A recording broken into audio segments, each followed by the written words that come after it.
अंधकार की ओर बढ़ने लगता है, तब एक ज्ञानी पुरुष ने अपने ज्ञान के प्रकाश से मानवता को सही रास्ता दिखाया। आज मैं परीक्षित उन्हीं ज्ञानी पुरुष जी के बारे में बताने जा रहा हूँ, जो कि सिख धर्म के प्रथम गुरु थे, और वे थे गुरु नानक देव जी।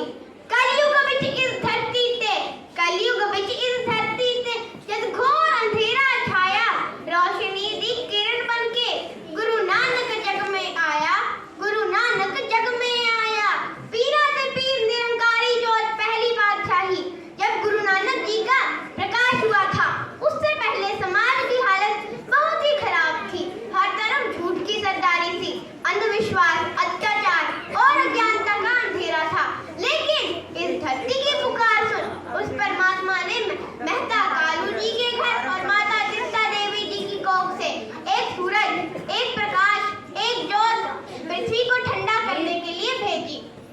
इनका जन्म 15 अप्रैल 1469 को पाकिस्तान के तलवंडी गांव में हुआ था, जिसे अब ननकाना साहिब के नाम से जाना जाता है। बाल्यावस्था से ही इनका ध्यान ईश्वर की भक्ति में लीन रहता था।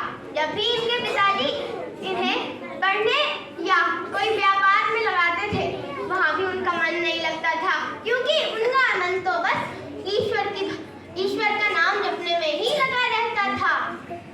18 साल की उम्र में इनका विवाह हो गया, लेकिन इन्होंने गृहस्थ जीवन ज्यादा समय तक नहीं किया। एक दिन जब गुरु नानक देव जी काली वेई नदी में स्नान करने गए थे, तो वे 3 दिन तक नदी में ही गायब रहे। कहते हैं कि उस समय उन्हें साक्षात ईश्वर मिले थे और उन्होंने गुरु नानक देव जी को अपना संदेश पहुंचाने के लिए वापस भेजा था। इस दिन को आप प्रकाश पर्व के रूप में मनाते हैं। इसके बाद गुरु नानक देव जी के जीवन में बहुत बदलाव आया। अपने परिवार की जिम्मेदारी अपने ससुर जी को सौंपकर वे खुद एक संत बन गए और सिख धर्म का प्रचार किया। ऊंच नीच का गुरु नानक देव जी के जीवन में गहरा असर पड़ा। वे अपनी मुखवाणी जपजी साहिब में लिखते हैं, नानक उत्तम नीच न कोई। इसका मतलब है कि ईश्वर की नजर में कोई भी छोटा बड़ा नहीं होता। जो भी ईश्वर की नजर में बड़ा होता है, उसके समान कोई नहीं। उन्होंने जातिवादी का विरोध किया। जातिवादी मिटाने के लिए उन्होंने लंगर शुरू किया, ताकि सभी धर्मों के लोग एक साथ खाना खा सके और इससे भाईचारा बढ़ेगा। वे कहते थे कि हमें हमेशा हक हलाल की कमाई ही खानी चाहिए, किसी और का हक नहीं छीनना चाहिए। वे कहते थे, नानक नाम चढ़ती कला, तेरे भाणे सरबत तो भला। इसका मतलब है कि पहले ईश्वर का नाम लो और फिर सबका भला करो। वे एक ओंकार का नारा भी लगाते थे। वे कहते थे, सबका पिता एक है और वे है परम पिता परमेश्वर। वे कण कण में विद्यमान है।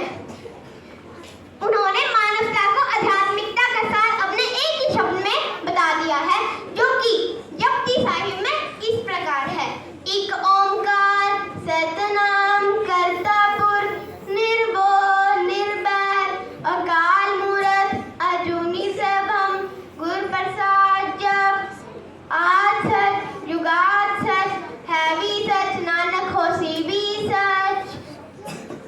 एक दिन अपने सबसे प्यारे शिष्य लहना जी को गुरु